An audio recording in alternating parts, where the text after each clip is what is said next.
Welcome to Civil War Digital Digest. I'm Will. We're back at the Rutherford B. Hayes Presidential Library and Museums in Fremont, Ohio. And Kristina Smith from the media team has been gracious enough to bring another piece out of the collection. We call this series Out of the Vault because this is a selection of pieces that you don't get to see every day. It's not on display in the museum, but it's got a great story behind it. Before we get going, I want to say thanks to History Fix. They're the sponsor for this episode. History Fix is a history-centered streaming service with stories from the 1st century to the 21st century. Those of us who love history will find stories in multiple ways there, from feature films to short films, documentaries, and how-tos. The entire collection is there. It's growing. We at Civil War Digital Digest are thrilled to have a couple of our episodes there, as well as both of our short films. There's a discount code down in the info card if you want to check it out. Take a discount for yourself. For now, let's get started. Kristina, what'd you bring out today? Well, this is a music box that belonged to General Manning Force from the Civil War, and it plays 4 French songs. Unfortunately, it does not work anymore, but it's very well preserved, and it's a really neat piece of history. Well, it's disappointing to not hear it because this is not the first time we've had a music box with us in the digest, and they're always special pieces because when you hear them, you're not hearing a modern telling of a song, you're hearing the actual song that somebody held on to then. So that's sad, but to see French songs here, that tracks with the other music box that we've seen. General Manning Force, not Rutherford B. Hayes. Why is this piece here? General Force and President Hayes were very good friends. They were both attorneys in Cincinnati. They both belonged to the Cincinnati Literary Club. They both went to Harvard Law School, not at the same time, but they were very good friends. They both served in the war, not together, but they were so close that General Manning Force came to Spiegel Grove quite a bit to visit President Hayes and his wife Lucy, and Rutherford and Lucy actually named their last child, the only child who was born here at the Grove, after General Manning Force. His name was Manning Force Hayes. Sadly, he lived about a year and I believe 27 days before he passed away. Oh, boy. He died of what they call a summer complaint, which we believe was like a dysenteric disease. And even more sadly, he passed away on Lucy's birthday. Oh, so wow. All too common of a story in the yes. 19th century for Yes. families to be challenged to not have children make it to adulthood. Yes, yeah. So, but yeah, so they were very close, obviously enough to name a child after him. Wow, that's fantastic. So it's here.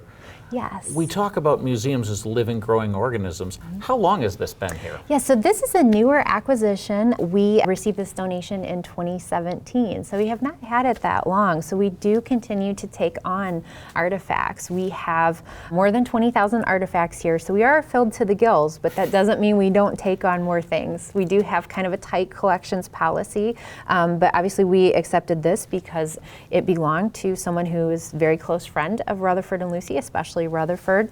It's important to the time period, so it's very relevant to this collection. So. Great. So, and let's set the context. 2017, this comes into the museum. When does the museum open? So the museum opened in 1916. So we had just celebrated our centennial in 2016, so 101 years. Wow. Fantastic. So, yeah. Well, we've done a dive on Manning Force, getting ready to be with you because you gave us a heads up here. Andy from our team did a dive, found out that Manning Force's father was the mayor of Washington, D.C. at one point. He will earn the Congressional Medal of Honor for actions outside of Atlanta. So he's a Medal of Honor awardee as well. And he knew Hayes before the war, as you mentioned. They also both serve after the war, and he serves as a judge. Wow. So there's a lot to this life, and I'm thrilled that you guys have a way to memorialize it here. Yes, yeah. It's just really neat to kind of keep that Civil War history going, and especially since he and Hayes were so close. And do we know when he visited Spiegel Grove here? Yes, some of the time we do. Generally, he would come at various times. When he was a judge in Cincinnati, he actually had kind of a nervous breakdown because of overwork, and he actually came here and stayed here for quite a while, and then he went to Europe to recuperate after that. So that was part of his recovery. Okay. Is this a relationship that's between the Army and the presidency, or does this extend beyond the presidential years? This, I believe, was after the presidency. Okay, so this is a life. This is a from early working years as lawyers to this is essentially a lifelong friendship, or at least adult long friendship. Yes, yeah. Well, that's fantastic. We can bring, and this allows us to get to know Force a little bit. This allows us to see the larger web that is the life, not the political life, not the military life, but the social life of Rutherford and Lucy. Yes, yeah. Maybe see them more as people and their relationships with other people. Absolutely. So. Well, as we bring it to a close, why a piece like this in a collection like you guys have?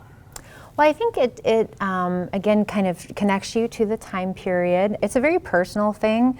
And again, it shows the relationship and people, as opposed to just figures from another time period. Absolutely. Do we know if this piece was carried during the Civil War? We don't. That was the first question I asked as well when we got it out. Unfortunately, we don't know a ton about it, but we do know it belonged to him. So that would be great to know. I wish we had the answer to that one. Absolutely. But it does put two old friends together. Yes. Yes. Absolutely. Well, thank you for sharing this with us and for bringing it out again, because it's always great to see something from the era that you can't see every day, and it's even better when we can tie a story to it. Yes.